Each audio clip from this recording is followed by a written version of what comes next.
Hey everybody, it's Jackie, and today we are going abstract.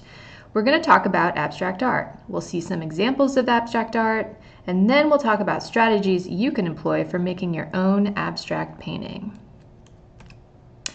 Making abstract art starts with the essential question, what is abstract art? You might not be surprised to hear me say that people will answer this very big question in lots of different ways.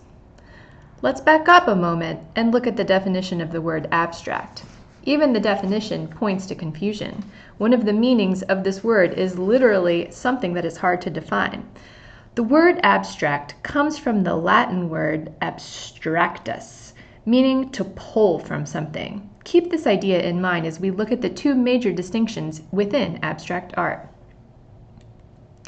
Yes, that's right. There are two major camps within the world of abstract art.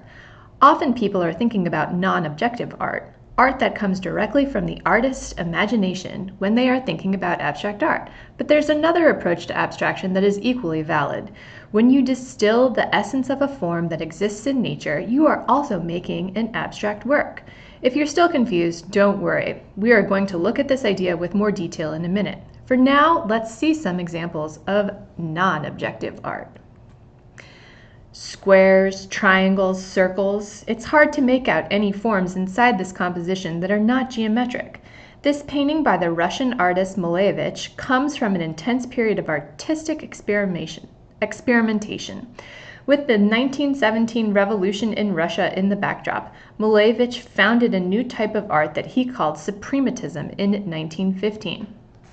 He stopped using representational forms, replacing nameable objects or things with severely reduced geometric shapes. This work is not rooted in observable reality, and that's what makes it non-objective.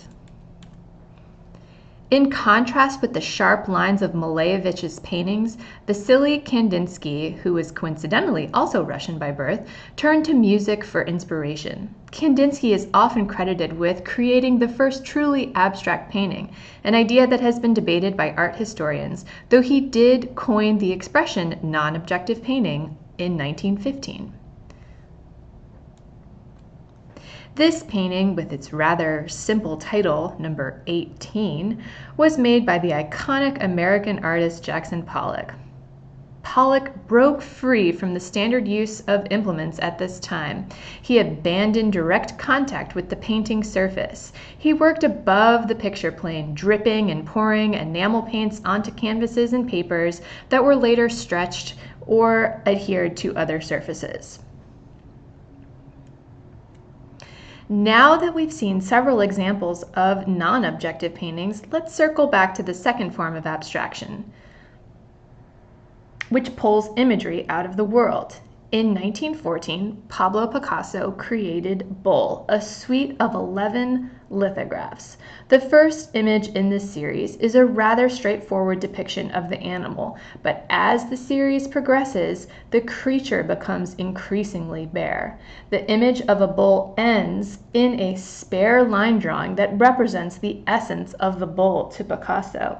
If you attempted the same feat, you might arrive at a completely different conclusion, and that is what is so fascinating about abstract art. There's no right or wrong way to approach this highly subjective way of making art.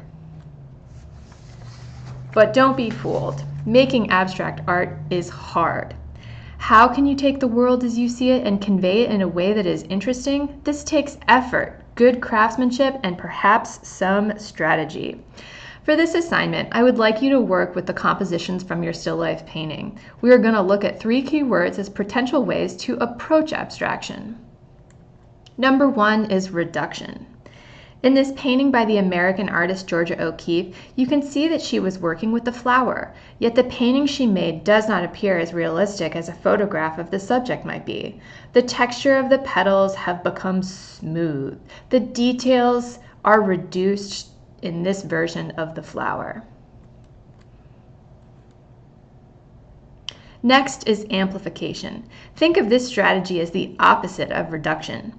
Using this keyword, I'd like you to try to increase, heighten, or exaggerate the visual information you can observe. In this cubist painting by Georges Braque, the artist has fragmented the objects, a glass, and a pair on a table, into a series of geometric facets and planes. Treating the imagery in this way imitates the nature of seeing. We don't just stare at a still life, rather our eyes are busy scanning it from all vantage points. Finally, layering is the last pathway to abstraction that I'd like you to consider. Giacomo Balla was one of the founding members of an Italian art movement called Futurism. He was obsessed with movement and speed, as you can see from this painting.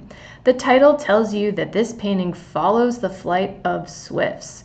When you look closely, you will see the image of a bird repeated throughout the composition. The black wings of the bird track its trajectory, making the bird's body seem active, not static.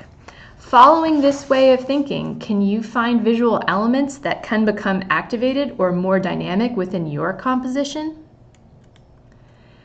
It may take you some time to come up with a good sketch to communicate such complex ideas.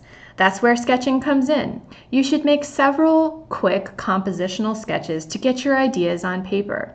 Then choose one to develop into a more developed plan. When you've done this, you are ready to translate your sketch into paint.